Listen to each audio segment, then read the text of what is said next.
episode 72 of the Truth Quest podcast, The Truth About Edward Snowden. Before we get started, I want to ask you to do me a favor and share the show. If you're on social media and topics such as the California wildfires, white privilege, impeachment, negative interest rates, or the federal income tax coming up, please share the topic-specific Truth Quest episode with your debate partner. Episodes are available on iTunes, Stitcher, Spotify, Google Play Music, and Podbean.com. The video version of the podcast are available on YouTube, BitChute, and Brighton. If you're listening to this on the Apple Podcast app, please take a moment and scroll down on the podcast page and give it a 5-star rating. Another way you can help grow the show is to throw a small donation my way at the Truth Quest podcast patronage page. All donations will be used to drive awareness of the podcast through Facebook and Twitter advertising. See this episode's show notes page at truthquest.podbean.com for more details. Finally, please join the conversation on Facebook at facebook.com/TruthQuestPodcast. I really wanted to title this episode, What Edward Snowden Taught Us About the Constitution, but in the end I stayed true to the Truth About naming convention. Nonetheless, I will make the case that the Snowden saga is an excellent tool to teach people the truth about the Constitution. See episode number 3 for more on that. In 2013, Edward Snowden made a life-changing decision to reveal the illegal, unconstitutional global mass surveillance bulk collection program run by the U.S. government and other crimes such as the drone program that targeted assassinations of American citizens, the spying on journalists, and on human rights groups. Snowden worked for the CIA and NSA for several years and, as a system administrator, came across documents outlining the existence of the program. The straw that broke Snowden's back, so to speak, was when he read the classified version of the Inspector General's report on the wiretapping scandal. The report he saw was completely different from the one provided to the public and Congress. Usually these public documents are simply the same top-secret version, only with certain segments redacted. The only reason there were two versions in Snowden's mind was to deceive the people and Congress. So he spent months collecting and encrypting the data and taking it out of his NSA office on SD cards. He decided to give the story to journalists rather than to WikiLeaks or dumping it on the internet because he thought the journalist angle would lend a certain amount of legitimacy to the story and make it harder to dispel and refute. He researched journalists he thought he could trust and looked for locations where they could meet.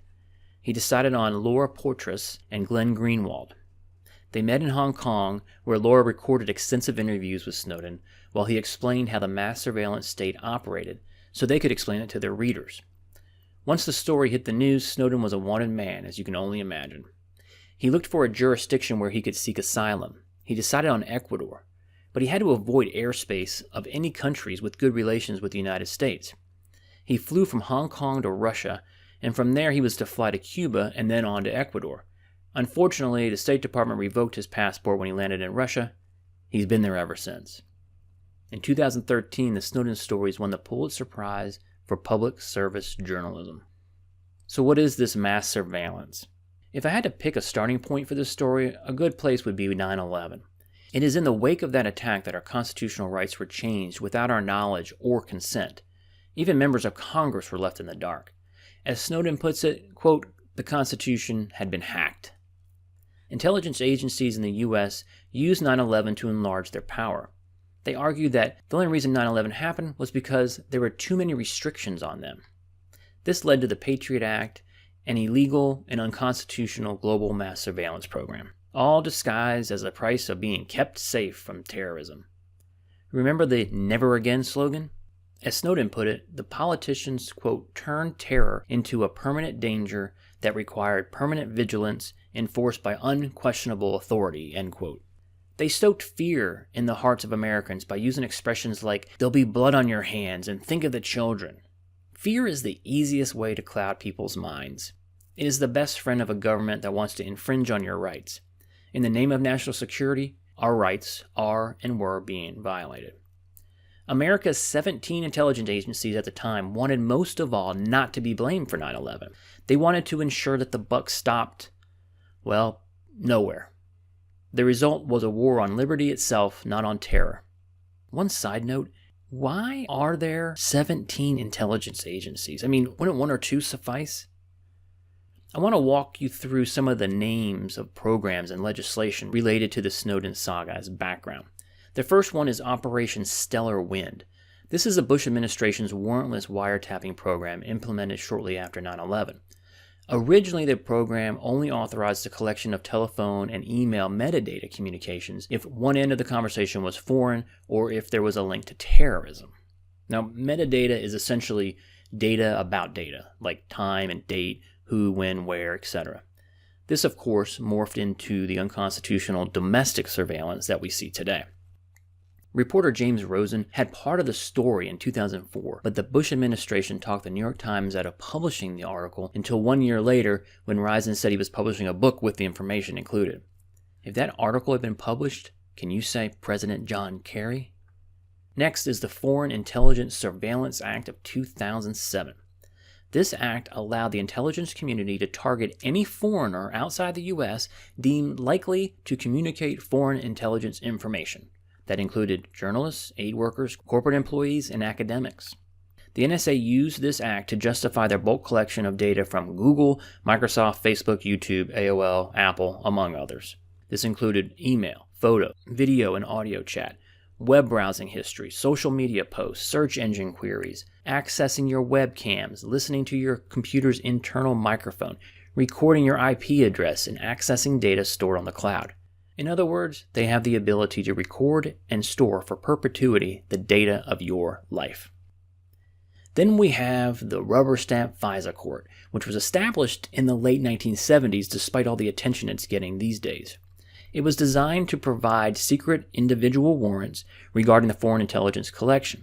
They reportedly approve over 90% of the NSA's requests for warrants. Then they started ruling on the legality and constitutionality of bulk collection without any adversarial scrutiny. No public defense attorneys, no constitutional law advocates, just the federal government. So it's essentially a secret court in America. Even the ACLU and Amnesty International got involved, and the government claimed that the ACLU had no evidence that their client had been surveilled. The Supreme Court dismissed a case brought by the two organizations. How do we, the people, fight all three branches of the federal government? Then we have the Protect America Act of 2007. I mean, don't you just love the naming conventions of federal legislation? The Affordable Care Act comes to mind. You can rest assured the legislation accomplishes the opposite of its title. The Protect America Act was an amendment to the Foreign Intelligence Surveillance Act. Among many other things, it immunized the phone companies who had been breaking the law by allowing the federal government to access its customers' records as part of Operation Stellar Wind. This, of course, violated the rights of Americans on a staggering scale.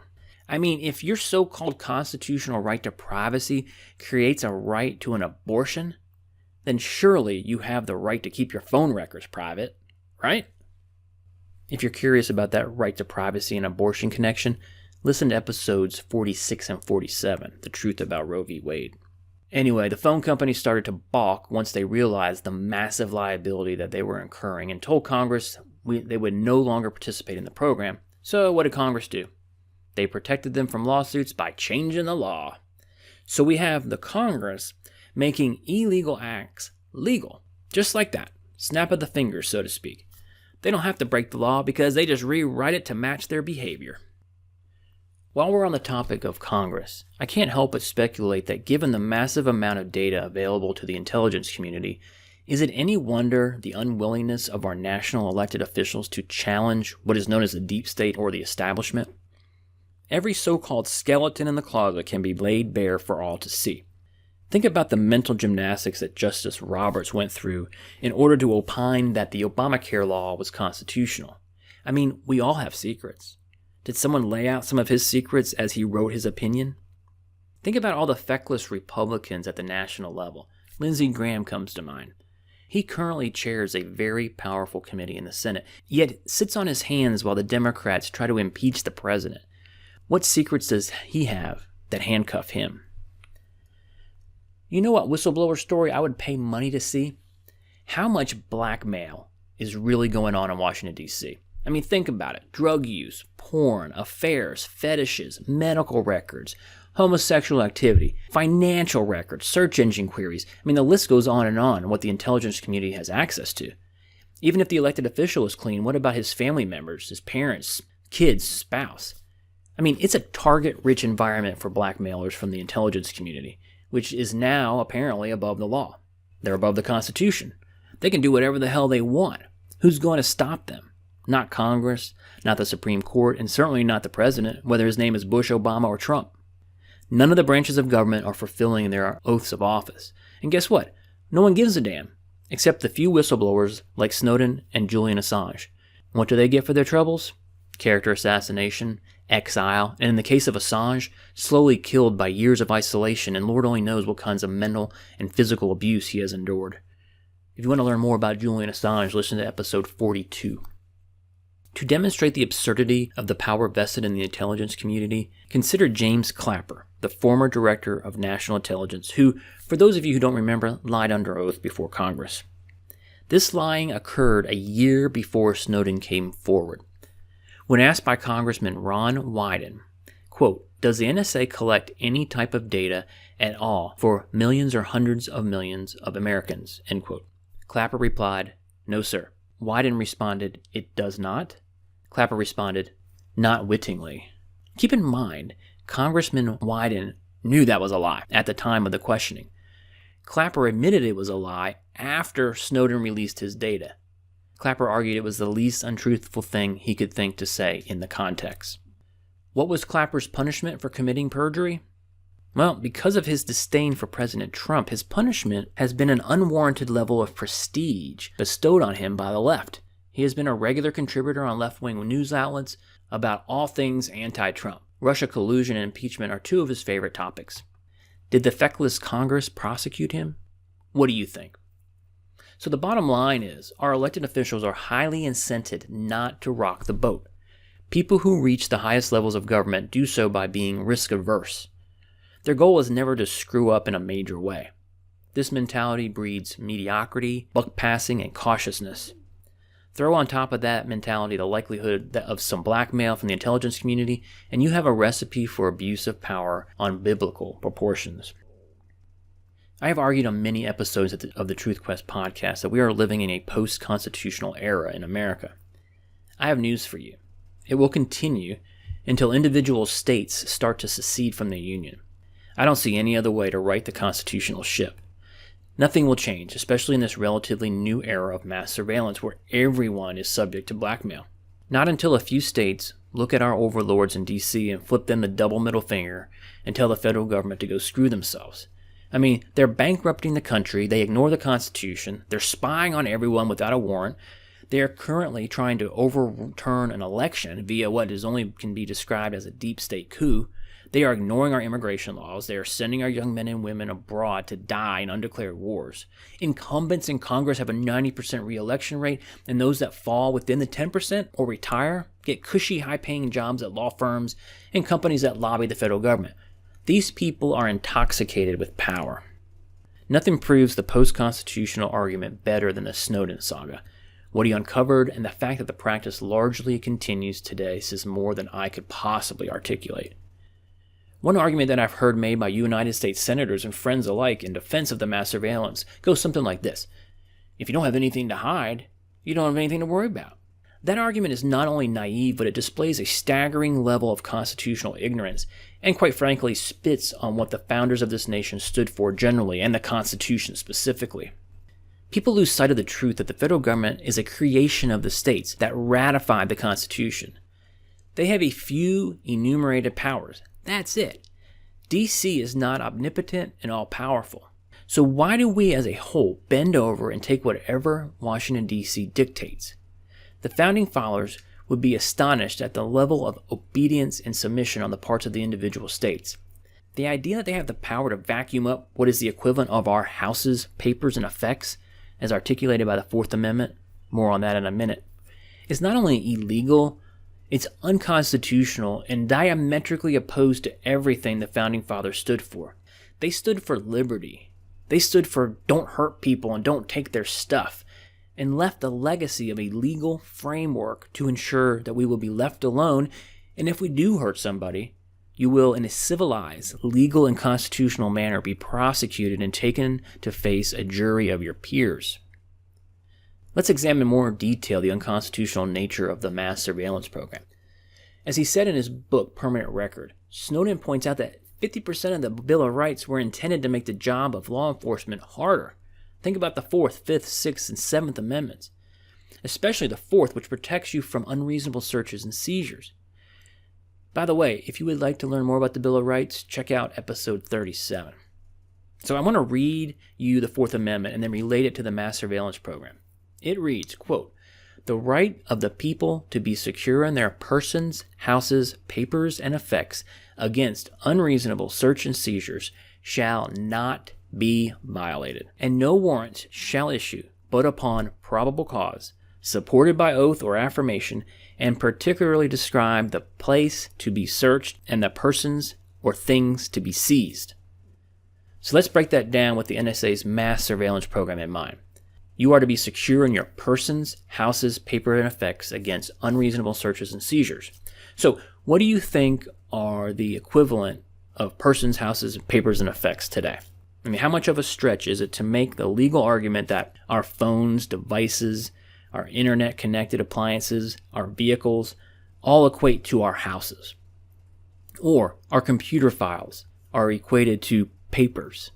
Or our data, including metadata, is considered effects? Is that argument in the least bit controversial?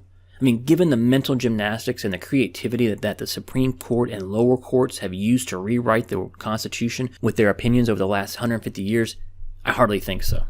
All of that stuff shall not be violated, and no warrants shall issue, but upon probable cause, supported by oath or affirmation, and particularly described the place to be searched and the person or things to be seized. So let me get this straight. You need specific evidence of a specific person, of a specific crime, under oath. The Constitution requires that you seek a warrant before you surveil somebody. It requires that the government target an individual with a judge's blessing. You may want to make exceptions for non-U.S. citizens, but surely citizens are constitutionally protected. No? One of the reasons we fought the Revolutionary War was the king's soldiers were in the practice of searching suspects' homes without a warrant under the authority of the king. They were all powerful. If they suspected that you had done something wrong, then in essence, they kicked in your front door. No warrant was needed. The founding fathers wanted to put an end to this practice. So let's say you buy my argument. The next obvious question is, how the hell do they get away with this? Well, because the federal government claims the 4th Amendment does not apply to modern-day technology. They claim their surveillance program is not a search and it's not a seizure. And how do they justify that? Because you already shared that data with your internet service provider, and therefore you have no constitutional protections. And on top of that, there's no search and seizure until an NSA analyst actually acquires your specific data, not when the data is vacuumed up with millions or I guess billions of other people's data. They just change the language to meet their illegal acts and presto, make them appear not illegal. So they can collect and hold your data and sometime in the future search for evidence of a crime. Does that sound like the United States of America? I mean, come on, either we live in a constitutional republic or we don't. The federal government cannot pick and choose when it abides by the Constitution and when it does not. Snowden rightly argues that this is a, quote, extremist interpretation of the 4th Amendment, end quote. We are supposed to buy the argument that we surrender our rights by using technology? Really? And what's really sad is this goes all the way to the top. Congress, the president, all of whom take an oath to protect and defend the Constitution, yet they support programs that are in direct opposition to it. Then what good are they? What good is the Constitution? How are we really different from China or Russia or even Canada? The Constitution is not a selectively embraced document. It's all or nothing. If you don't buy this argument, that's fine, but why are we not having this conversation? Why don't these things come up in a court of law? Because the federal government blocks it, obscures it, and it scares us into agreeing with loss of liberty over security. One final point about the Constitution. As you probably have heard the term, the Constitution is the supreme law of the land. I mean, it says right there in the document itself. So when you hear government officials and talking heads quoting all the laws Julian Assange and Edward Snowden and other government whistleblowers have violated, you have to ask yourself, are the laws themselves constitutional? And if they're not, then were any laws ever broken? For example, if Congress passes a law that restricts free speech, that law is null and void because it's unconstitutional. If Congress passes a law that restricts people from peaceably assembling, that law is null and void because it's unconstitutional. What about laws restricting freedom of press or freedom of religion or the right of people to keep and bear arms? All those laws would be null and void because they are unconstitutional. Well, how about if Congress passes a law that says the NSA can bulk collect all domestic metadata and subject American citizens to mass surveillance without a warrant? Well, you guessed it, that law would be null and void because it's unconstitutional. The authorities must have an individualized, documented reason to surveil anyone. I want to spend just a moment on the Espionage Act. For those of you who think Edward Snowden is a coward, that he should just come back and face the music here in the court of law, it's important for you to understand how people like him are handled by the government. They are not allowed a trial by a jury of their peers as prescribed by the Constitution. See, they are charged under the Espionage Act, which is just another handy-dandy government-only creation used to prosecute enemies of the state. It applies the same to so-called spies who sold information to a foreign government for private benefit as to those who provide journalists with information for the benefit of the public, like Snowden and Assange. They are considered the same thing. Whistleblowers are not allowed to tell the jury why they did what they did, their motivation. They are not allowed to tell the jury how unethical, immoral, illegal, and unconstitutional the programs are that they uncovered. The crimes are considered committed against the government, not a person. Thus, there's an entire different set of rules that apply. It's really brilliant in its sinisterness because it removes the possibility of jury nullification. That happens when the jury just says, "the hell with it, we don't care what the law says, this guy's innocent." The jury can only consider if the crime was committed, not why. Snowden says he'd be willing to stand trial, just not under the Espionage Act. He wants a public interest defense, so his motivation can be considered by the jury, and in essence, put the federal government and the intelligence community on trial. So I want to wrap this episode up with some of the loose ends I collected during my research. Notable nuggets that just did not fit cleanly into the narrative as I went through it.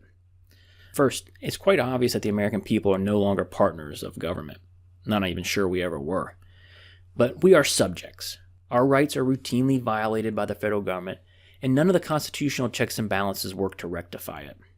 Secondly, Snowden points out that the federal government uses classifications, i.e. top secret and so on, primarily to hide things from the American people, who have no need to know in the view of the government officials. Secrecy becomes a cloak for illegality.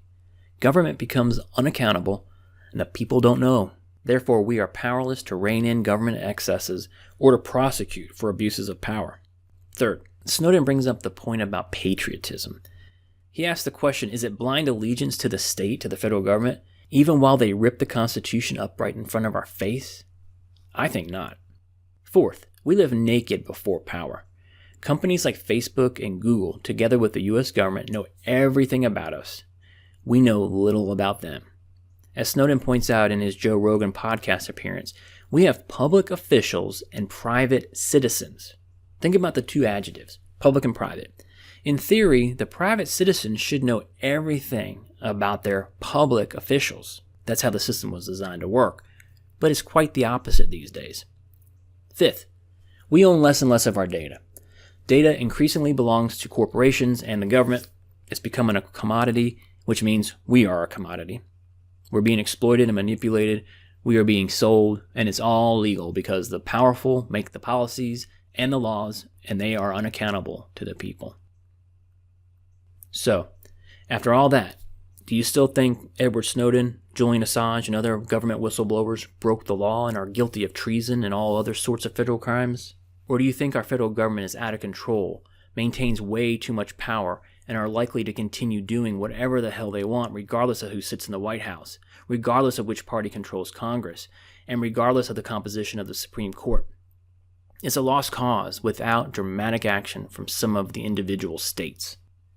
One final thought directly from Edward Snowden. He argues that none of us should wait for a hero to save us.